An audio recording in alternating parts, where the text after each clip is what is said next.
Hello दोस्तों, कैसे हैं आप लोग। करेंट अफेयर्स टुडे का आज 54 एपिसोड आप लोग बीच लेके आया हूं, जिसमें आज का जो टॉपिक है वह है भारतीय समाज एवं सामाजिक न्याय से भारत में अंधविश्वास विरोधी कानून की आवश्यकता क्यों। दोस्तों ये देख सकते हैं कि इसमें 3 स्टार लगा हुआ है।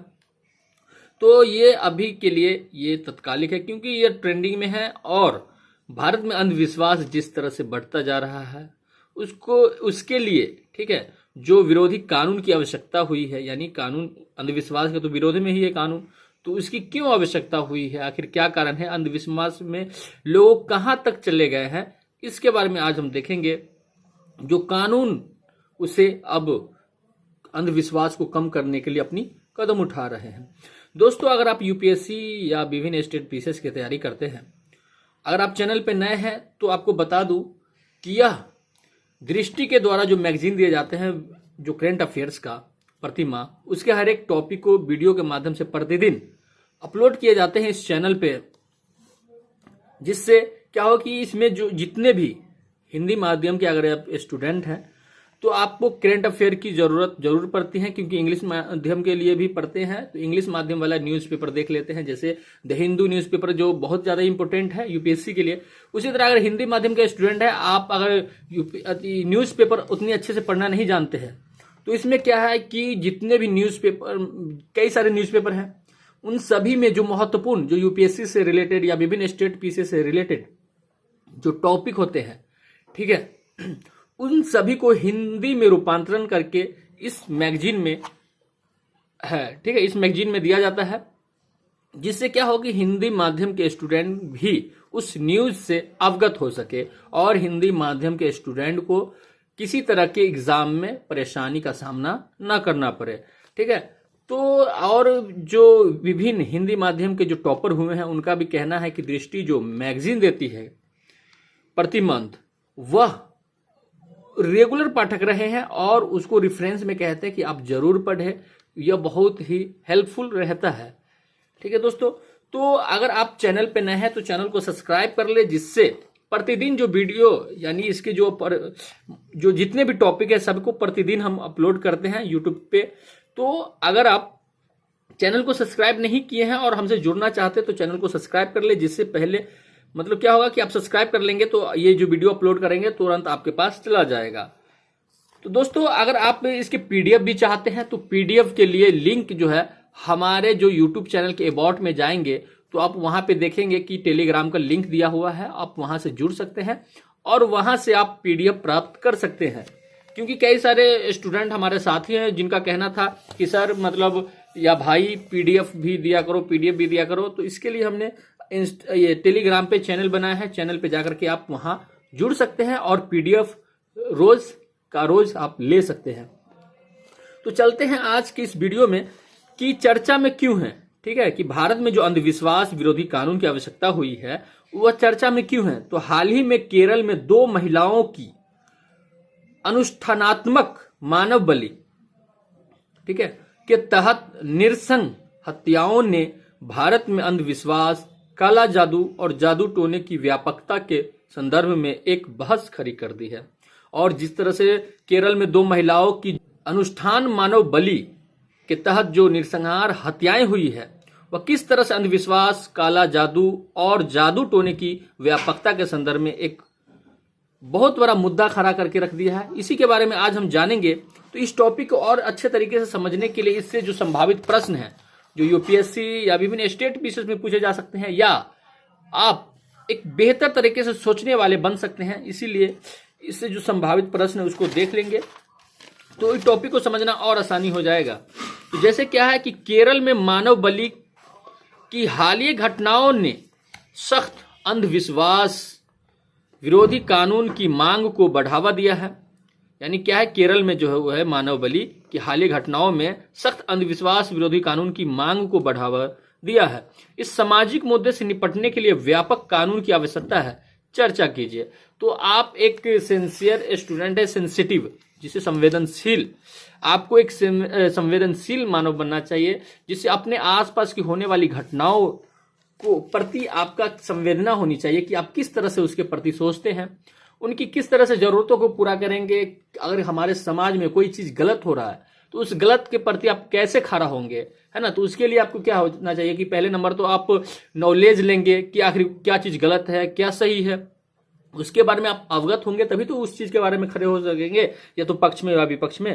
तो इसीलिए दोस्तों छोटी छोटी बातों को आपको समझना होगा, जिससे आपकी नॉलेज बढ़ेगा, जिससे आप लोग भी समाज के लिए कुछ कर सकते हैं। तो इसके लिए क्या है कि आपको रेगुलर पढ़ना पड़ेगा, ठीक है।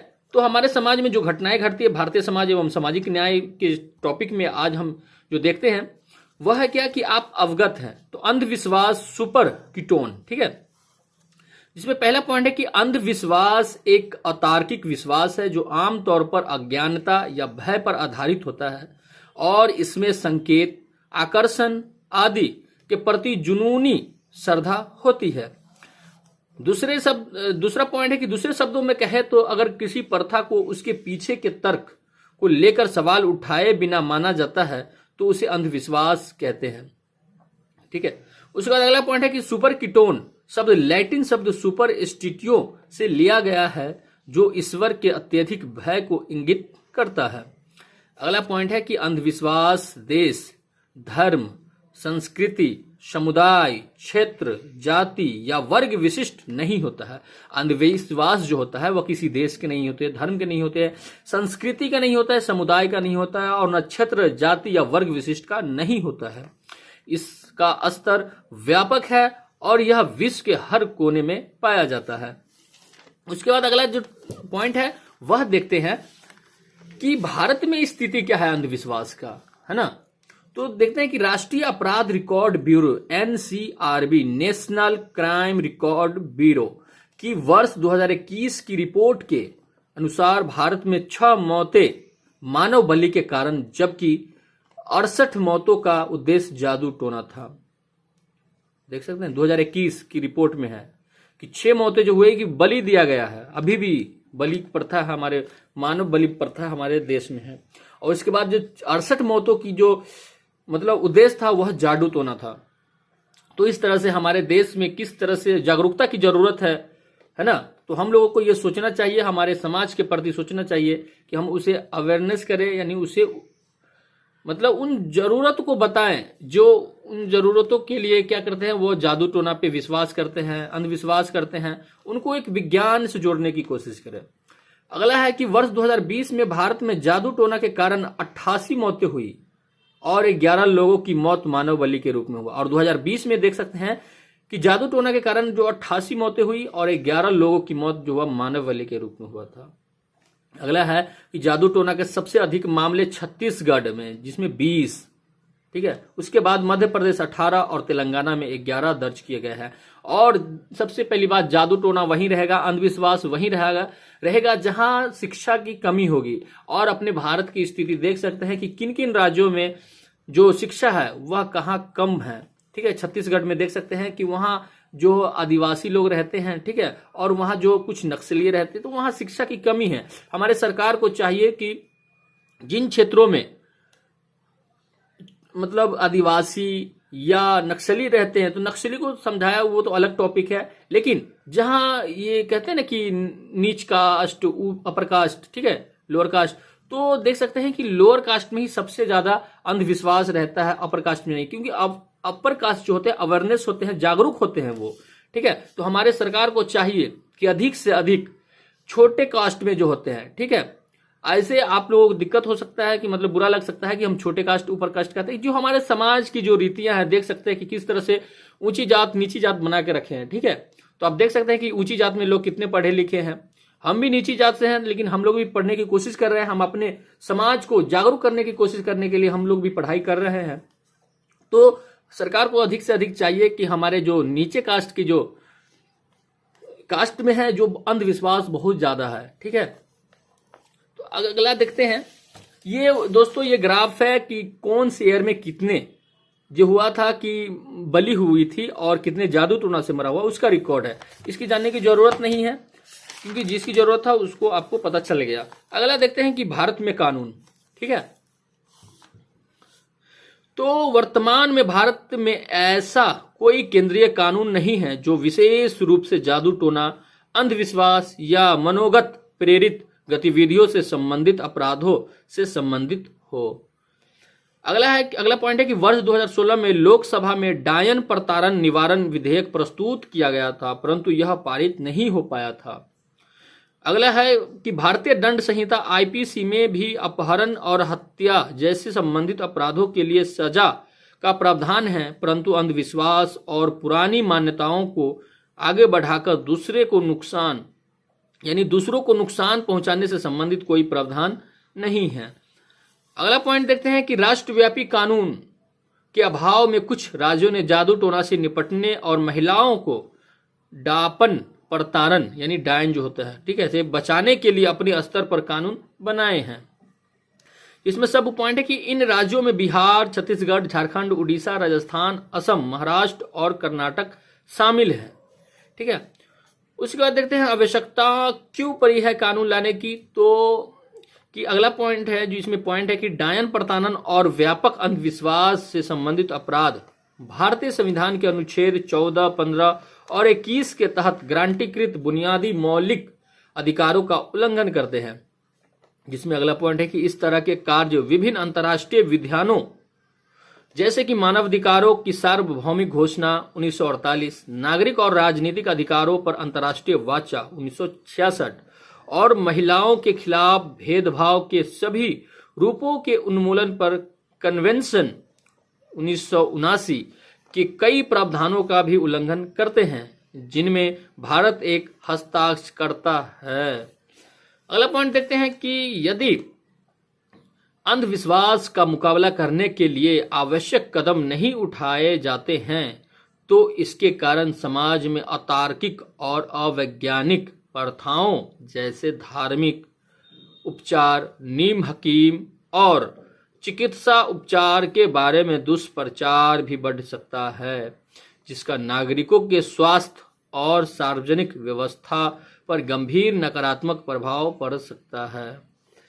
अगला पॉइंट देखते हैं कि इस तरह की प्रथाएं महिलाओं, बच्चों और गरीबों सहित समाज के कमजोर वर्गों एक तरफा तरीके से लक्षित करती है। अगला पॉइंट है कि कुछ प्रथाएं जैसे बच्चों को कांटों पर फेंकना, महिलाओं को नग्न परेड कराना आदि दूसरों को नुकसान पहुंचाती है और धर्म के नाम पर इसकी अनुमति नहीं दी जा सकती है।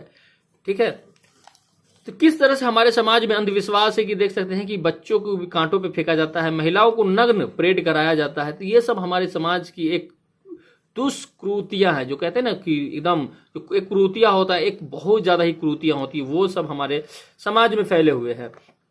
उसके बाद अगला पॉइंट अगला जो देखते हैं कि कानून के विपक्ष में तर्क और कानून इसके लिए क्या सोचती है। ठीक है, और कानून के विपक्ष में क्या तर्क है। तो इसके विपक्ष में अगला पॉइंट है कि प्रत्येक समूह के अपराधों के लिए विशेष कानून बनाना कोई समाधान नहीं है, यह समस्या और भी बढ़ सकती है। कह रहा है कि मतलब जो विपक्ष में, यानी हम पक्ष में देख चुके हैं, लेकिन कानून के विपक्ष में कोई तर्क हो सकता है, यानी कानून अगर बना दिया जाए तो इसके विपक्ष में क्या प्रभाव पड़ सकता है हमारे समाज पे। वही कह रहा है कि प्रत्येक समूह के अपराधों के लिए विशेष कानून बनाना कोई समाधान नहीं है, यह समस्या और भी बढ़ सकती है। अगला पॉइंट है कि देश में अंधविश्वास विरोधी कानून की आवश्यकता महसूस हो सकती है, परंतु यह भी वास्तविकताओं का संज्ञान नहीं ले सकता। अगला पॉइंट है कि इस तरह के कानून का क्षेत्र अंधविश्वास पर अंकुश लगाना है, जो मुख्य रूप से धार्मिक और मनोगत प्रथाओं से जुड़ा है। अगला पॉइंट देखते हैं कि समाज में किसी भी धर्म से जुड़ी लगभग हर चीज को इस आधार पर अंधविश्वास माना जा सकता है, इसके पीछे कोई वैज्ञानिक तर्क नहीं। अगला सब पॉइंट देखते हैं कि उदाहरण के लिए मंदिर, मस्जिद या चर्च में जाने को अंधविश्वास कहा जा सकता है, क्योंकि इस तथ्य का समर्थन करने के लिए भी कोई वैज्ञानिक डेटा नहीं है कि इस प्रकार के अभ्यास से कोई लाभ होता है। अगला पॉइंट देखते हैं कि उदार लोकतंत्र के मूल सिद्धांत में हमें अंतःकरण की स्वतंत्रता देते और उन चीजों पर विश्वास करते हैं, भले ही विज्ञान और तर्क संगतता उनका समर्थन न करे। ठीक है, अगला पॉइंट देखते हैं कि इसके अलावा हमारे देश का वास्तविक कानूनी ढांचा ऐसे अपराधों से निपटने के लिए पर्याप्त है। उदाहरण के लिए कि किसी बच्चों को कांटों पर फेंकना आईपीसी की धारा 370 और 323 के तहत अपराध है। इसी तरह एक महिला को नग्न परेड करने के लिए प्रेरित करने को भी विशेष रूप से आईपीसी की धारा 354 बी द्वारा संबोधित किया जा सकता है। उसके बाद इन अंधविश्वासों को आपराधिक प्रक्रिया संहिता और भारतीय साक्ष्य अधिनियम में संशोधन द्वारा संबोधित किया जा सकता है। उसके बाद है कि जो आप इसके बारे में क्या सोच सकते हैं और देश सरकार इसके लिए क्या कर सकती है, वह है कि प्रत्येक अंधविश्वास को कानून के बल से नहीं समाप्त किया जा सकता। इसके लिए मानसिक संवेदनशीलता की जरूरी है। ठीक है। उसके बाद है कि आपराधिक न्याय को और अधिक सुलभ बनाने के लिए परिवर्तन तंत्र को एक बड़े बदलाव की आवश्यकता है।